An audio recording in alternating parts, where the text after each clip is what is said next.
Welcome to this session. In the previous session, we talked about permutations, which was a way of finding out the number of combinations or number of arrangements which is possible when we take all or some of a specific set of objects that has been given to us. If you remember, the number of permutations of n objects taken r at a time was given by npr, which was equal to n factorial divided by n minus r factorial. In this session, we'll be talking about combinations, which is another way of identifying the possible number of arrangements or possible number of sets that we can make from a given set of objects taking all or some at a time. Now, the basic difference between permutations and combinations is that when we talk about permutations, we are interested in or we are concerned about the order of the objects. Whereas when we talk about combinations, we are not concerned with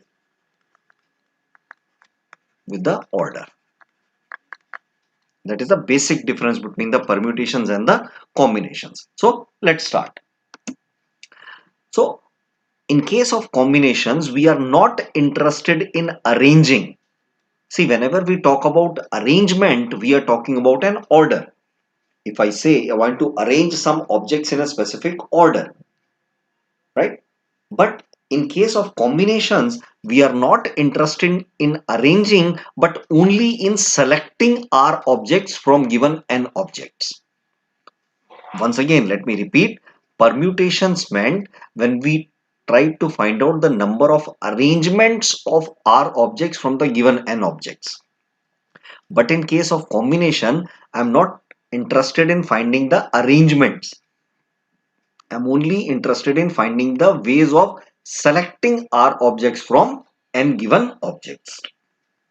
That means a, a combination is a selection of some or all of a number of given objects where the order of selection is immaterial. The number of selections is given by NCR, which is represented by n factorial divided by r factorial into n minus r factorial. Right? Remember, the permutations were NPR were given by n factorial divided by n minus r factorial. But in case of a combination, we have n factorial divided by n minus r factorial and r factorial. Now, the number of ways of choosing. Now, there is a relation between the permutations and combinations.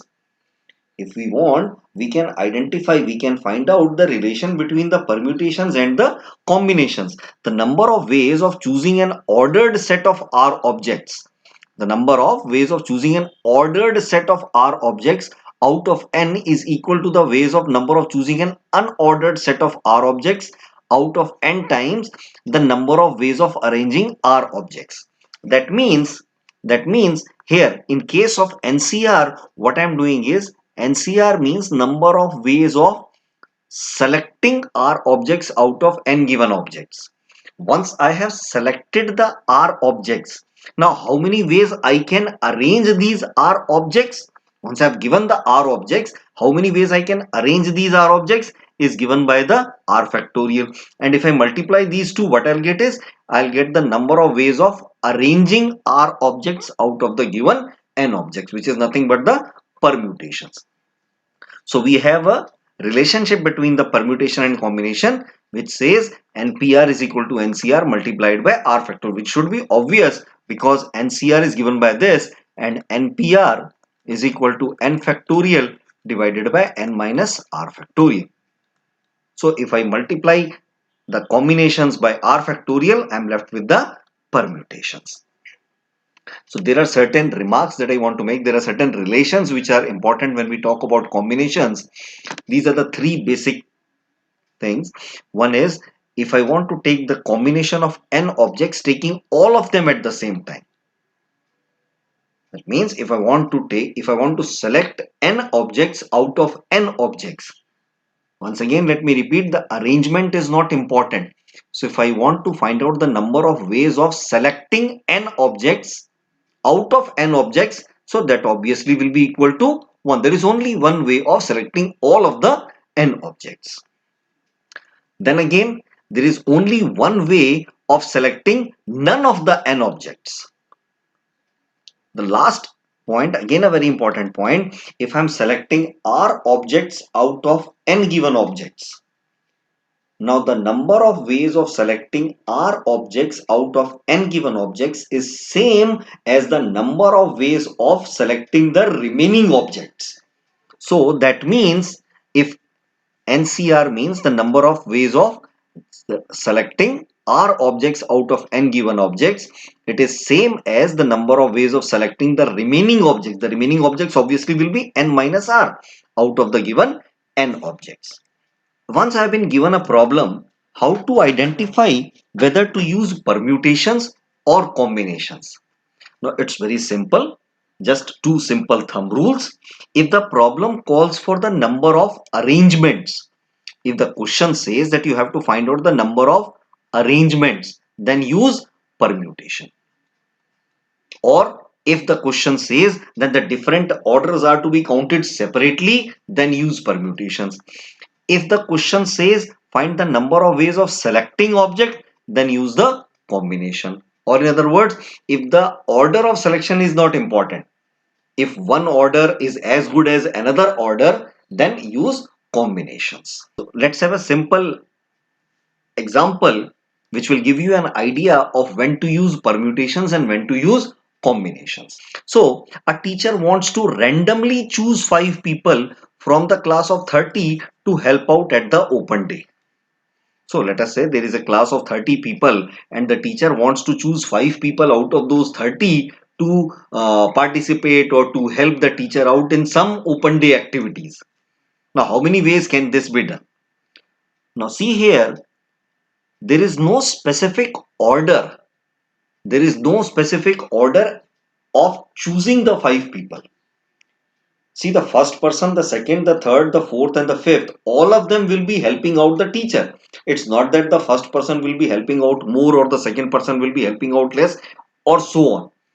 So each of these 5 people will be helping out the teacher. So which person is chosen first, which is chosen second, which is chosen third does not make any difference. So obviously we will be using a combination N, C, R over here. So 5 people are to be chosen out of 30 people. So the number of ways is 30C5. That is, this is 30 factorial divided by 5 factorial into 25. 30 minus 5 factorial. So 30 factorial divided by 5 factorial into 25 factorial. So the number of ways is 1,42,506. Now let's see this question. A teacher wants to award the prizes for first, second, third, fourth and fifth in the class. Now in this case, the arrangement is important. So the person who is getting first prize, the person who is getting second prize, the person who is getting third prize, there is a specific order that is important over here. In the previous question, the order of selecting people was not important because all of them were going to do the same task. But in this case, the order is important because the order in which the persons will be selected, they will get the awards in that order. So here we'll be using the permutations, we'll be using the NPR. So out of 30, we have to identify 5 people. The number of arrangements is this. So that is, I believe, 1,71,00,720. This is quite a large number. Here you can see the number of combinations was quite less, whereas the number of permutations is quite large. So I hope now the difference will be clear when to use permutations, when to use combinations. Let me recap. If in the question the arrangement or the order in which I'm selecting the R objects is not important, then you use the combination. And if the order or the arrangement is important, then we'll go for the permutations. Let's see some more examples. A student must select 6 subjects. In how many ways can they do that if there are 13 subjects and one of them is compulsory? See, there are total 13 number of subjects and one out of them is compulsory. That means if one of the subjects is compulsory, then the student has to select only 5 subjects. He has to take a total of 6 subjects. Out of that, one is compulsory. That means the choice left to the student is only of 5 subjects. And similarly, there are 13 subjects and one out of them is compulsory. So that means the number of subjects from which he has to choose is now reduced to 12. So we'll be using a combination over here, 12C5, that is 792. Once again, why am I using a combination over here? Because the order in which the student is selecting the subjects does not matter. If the student is choosing English first and then maths and then physics and then chemistry and then biology, or the student is choosing physics, chemistry, maths and then English and biology, or the student is selecting biology, then maths, then English, then chemistry, then physics, does not make any difference. The important thing is that the student is selecting 6 subjects. Right. Let's see another example. In a lottery, you select 6 numbers out of 40. How many ways are there to do this? You are selecting 6 things out of 40. Once again, the order is not important. So, we will once again use the combinations over here. We will use 40C6, that is this many number of ways. Now, in the second question, I have been given a group of 7 men and 8 women. That means I have been given a group of total 15 people. And I want to form a committee of 5 people out of them. Right? Let's see. The first part of the question simply says how many ways this can be done. Now, it is not specifying that the committee should be comprised only of men or only of women, or how many men should be there on the committee, or how many women, or whether it should have more men than women, or vice versa. It simply says the committee is to be made, a 5 people committee has to be made from 15 people that have been given. So this can simply be done in 15C5 ways. Once again, which person I am choosing first for the committee, which I am choosing second for the committee, does not make any difference. So we'll be using combination over here. So I'll be simply, the number of ways is simply 15C5. You can easily find out the value of 15C5. This will be 15 factorial divided by 5 factorial multiplied by 10 factorial. I leave this value to calculation of this value to you. You can easily calculate it out. Now the second part of the question says how many ways can this be done if you want a majority of women on the committee. Now if I say the majority of women, that means if I want to make a table simple, let's make a simple table, men and women. Majority of women on the committee, that means either there will be a single men and 4 women, or there can be 2 men and 3 women, or there can be 0 men and 5 women. So there are these 3 possibilities. Why? Because if I make 3 men and 2 women, that means men will be in majority. So in this case, when it says you want a majority of women, that means there are 3 possible cases. There are 3 possible ways of making the committee. But please remember, if I take, let us say, the first option, the order in which I am choosing the women for the committee does not make any difference. In the second case, when I have to choose 2 men, the order in which I am choosing the 2 men for the committee does not make any difference. So once again, I will be using combination. So this 1 men and 4 women I can choose in this way. I can choose 4 women out of 8 women in 8C4, 1 man out of 7 in 7C1. So this is how I can make the first committee. The second possibility, 2 men and 3 women, can be made in 8C3 multiplied by 7C2 ways, and a committee comprising only of women can be made in 8C5. Now I can either make this committee or this committee or this committee. So I'll apply the sum rule over here. So the total number of ways is this plus this plus this. So once again, you can easily calculate the number of ways. Let's see a couple more examples which will make combinations much easier to understand. Find the number of ways of selecting 9 balls out of 6 red, 5 white, 5 blue balls, if each selection consists of 3 balls of each color. Right?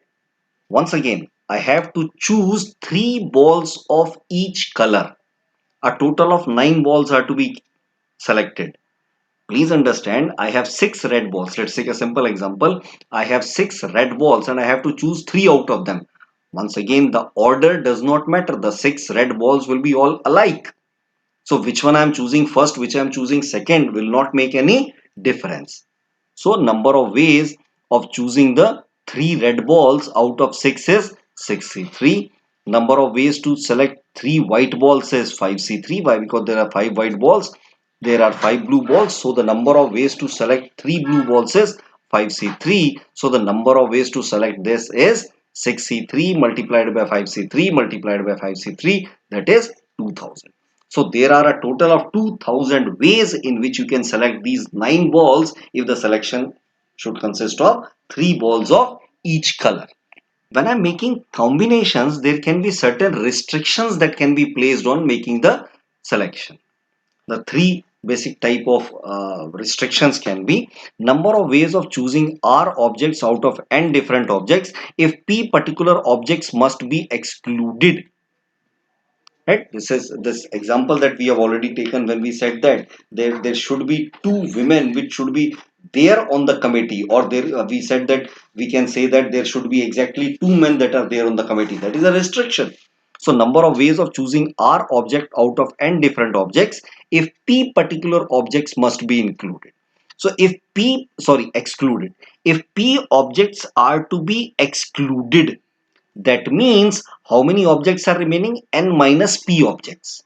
If p objects have excluded, that means the total number of objects now reduces to n minus p. And out of this n minus p, I am choosing R number of objects. So the number of ways will be n minus p, C. Number of ways of choosing R objects out of n different objects if p particular objects must be included. If I'm saying included, that means if p objects are to be included, that means the number of objects out of which I have to make a selection now reduces to n minus p. Why? Because p objects have already been decided that these objects will be there on the in the selection. So the number of objects out of which I have to make a selection is n minus p. And once again, the number of objects that I have to select also reduces to r minus p. Why? Because p number of objects have already been decided that there will be, these will be there in the selection. So the number of selections will be n minus p, c, r minus p. Now there can be yet another case when all the objects are alike. The number of combinations of n identical objects taking R at a time is 1. If the number of combinations, if all the objects are alike, so the number of ways of selecting them obviously will be 1. If the number of ways of selecting R objects out of n objects is n plus 1.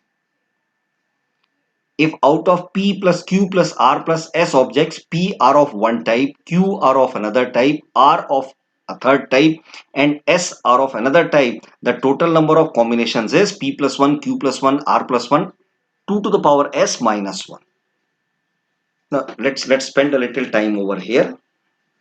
The number of combinations of n objects taking r at a time is 1. I can only have a single way in which I can select the R objects out of n if all the objects are alike. The second property says the number of ways of selecting R object out of n identical objects. Once again, remember, if I'm selecting R objects out of n identical objects, this includes the case that I am not selecting any object. If I'm saying R objects, let us say R objects can include a single object. I can have 2 objects, I can have 3 objects, I can have 4 objects. So the number of possibilities can be n. And there will be there one possibility which says I am not selecting any of the objects.